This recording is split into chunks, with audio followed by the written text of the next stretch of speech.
Bro, we in Texas, bro. Bro, literally, bro. Why is there snow on the ground, bro? Like, it's not a lot of snow, bro, but the fact that there's snow in the first place is low-key insane, bro. Like, heck no. Oh my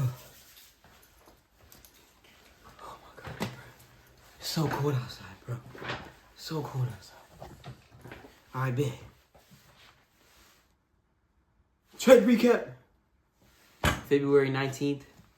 I made what I lost yesterday back today.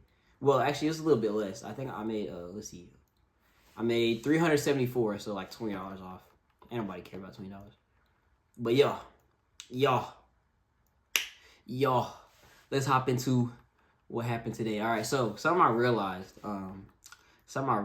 was like, why? Right? I was watching yesterday's video. I was like, what the heck? Like, why was I even bullish to begin with? You know what I'm saying? Like, why? But like, it's me saying, oh, you know, we're close to these highs up here. That's not a reason, though. That's not a reason. Because you know what else? We're also in a daily fair value gap. You know, we're also, you know what I'm saying? Like, that's just not a reason. So I was like, why? So going into the day, I was like, let's find out why. So I saw it on the daily, and I really couldn't grasp like a good idea of like, you know, what I want to see today. Like, we're in this fair value gap, this daily fair value gap, but we didn't really, like, nothing really happened yesterday. Like, yeah, we dumped, but then after the dump, we was really just like consolidating. Like, we just literally came right back up. So because there's no reaction, and we've been in this daily fair value gap, we done hit this time, like, it's like the 12th time we hit it. And for that candlestick to be so little, I was like, you know what? I want to see us go up because this fair value gap seems to be extremely weak, right? All right, so on the 4 hour, there's the S&T, right, from those two lows on Nasdaq and S&P. And then, I mean, yeah, that's pretty much it. So I was like, okay, we have this S&T. That daily is my draw. So what do I want to see for us to go up and get that daily? I don't want to see us come down and take 4 hour liquidity, right? Because if we come down and take 4 hour liquidity on Nasdaq, then that means we're invalidating this S&T. So I was like, I don't want to see that. And I didn't think we were going to see that in the first place, just anyway. It didn't make sense because we had already disrespected this 4 hour. With that S&T, we disrespected that 4 hour bearish fair value gap. Which means a lot of times SMTs are used to retrace into somewhere else, right? But because we disrespected that bearish fair value gap, I was like, okay, I think this SMT is to come up and sweep some highs. So on the 4 hour, I just added this high up here, right? This high right here. And then we didn't really have any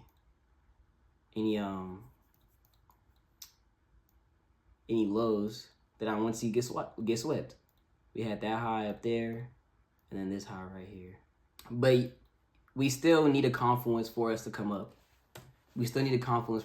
So I go down the hourly, and I'm like, all right, do we have any lows that we can sweep? I'm gonna go ahead and label market open right fast just so I can visualize it better. Here was my confluence for the day. This order block. The low that got swept is that dotted line. So yeah. So swept liquidity. And that's the order block that I wanted to see us fill. Just come down into and come back up. And that's exactly what happened. And yeah, so okay, anyway, let's get into what actually happened. So market open, we come down. Perfect. That's what I want to see anyway. We come down 845, we're still coming down. And I was really trying to figure out where we're trying to reverse at. I highlighted this 15-minute low right here as the point where I wanted to see us reverse because just because, like, you know, there's not a fair value gap in there for us to fill to try to get it. So anyway, we come down, we hit that 15-minute liquidity sweep. I'm gonna delete it because, like, there's y'all see it. And we start getting legs back up on the 5-minute. Once we enter that halfway point on the hourly order block, right? We hit it, come down, and I'm trying to see it's come back up now. So once we start getting legs up, right, we get this 5-minute break of structure right here. I'm also gonna get rid of that halfway point on this order block just because like it's making it weird to see. So we get this break of structure right here on the 5-minute. So I'm like, perfect. Time to go into the 1 minute and see if we can catch entry. Here is my entry right here. On the 1 minute. Hold on, I need to plug in my lens. On the 1 minute, we had this fair value gap right on the break of structure candle, around the 5-minute break of structure candle, right? And we came down at 9:33 was the first candle in it. Then we came down again, touched it at 9:35.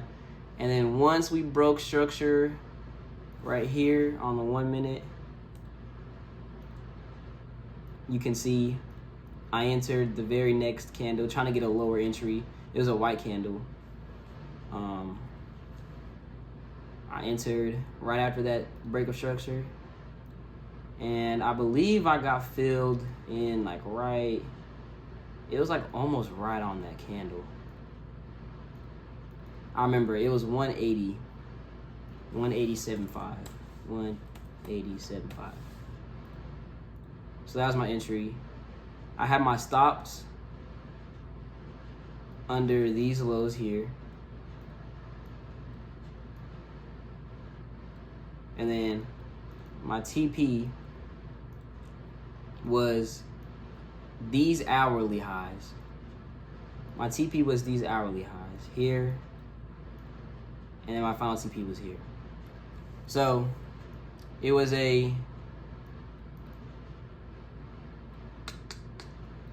well, okay, here's the thing though. I took partials.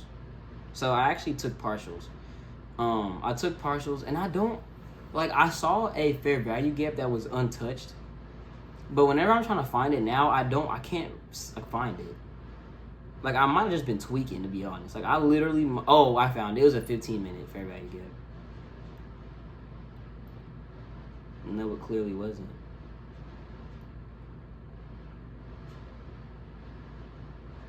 Oh, yes it was. No, it wasn't. Man, the fact that I can't figure out why I took two partials off, at that 15-minute level or wherever it was, probably isn't the greatest sign. But, I mean, yeah. That was that. And then I took two partials off at that level. It was a 187, and then took all my partials. I manually closed. That's why it says I took it off at the next 15-minute candle, because I manually closed it. Like, I saw it hit it, and I was like, do I want to take it? I didn't know, just because like we didn't have that much momentum. So I was like, we might reverse. So I did a trailing stop loss. So that's why I didn't make a whole bunch on that second one. I probably made 150 on both of them, because I had a trailing stop loss. So yeah. I think I put it at, I remember the exact candle because it was a big old wick candle. Okay, I put it under this 5-minute. I put it like right here. So where that white line is in the middle of my profit area is where I put that second stop loss. So yeah, I probably made 150 on each. But yeah. Journaling before I start trading, I think is gonna be a new habit I make, because it just clears my head. It helps me lock in and remind myself not to be a complete greedy idiot. You know what I'm saying? And it's just like a way to let the Lord know, like, Father, this is how I'm feeling, and I give that to you. And so, like I said, I wrote out my whole prayer to the Father. And it's really just me talking to Him. And then I asked Him, I said, Father God, what should I be today? And He said, bullish. Bearish, like, wasn't even in the question. Like, bearish, I'm telling you, like, I couldn't even, like, formulate the thought in my brain to be bearish. Like, it was just so evident bullish. So I stuck to that. And, I mean, I see, in hindsight, I see why. You know what I'm saying? Because that's exactly what happened. So, yeah, trading with the Lord is so cool. Yesterday, didn't trade with the Father. I fabricated, that's the word I'm looking for. I fabricated, my bias in my own brain. And, you know, but today, clearing my head with the Father is just, I think I'm going to make a habit of that. This is my church for the church. And, I think I'm going to just make a habit of doing that from now on. So, yeah. That was that. This, Christ is Lord. Stay locked in, y'all, with the Father. And, you know, I don't just say that. Stay locked in with the Father. I'm sorry. I'm not a gang affiliated. I don't know why I did that. All right, deuces.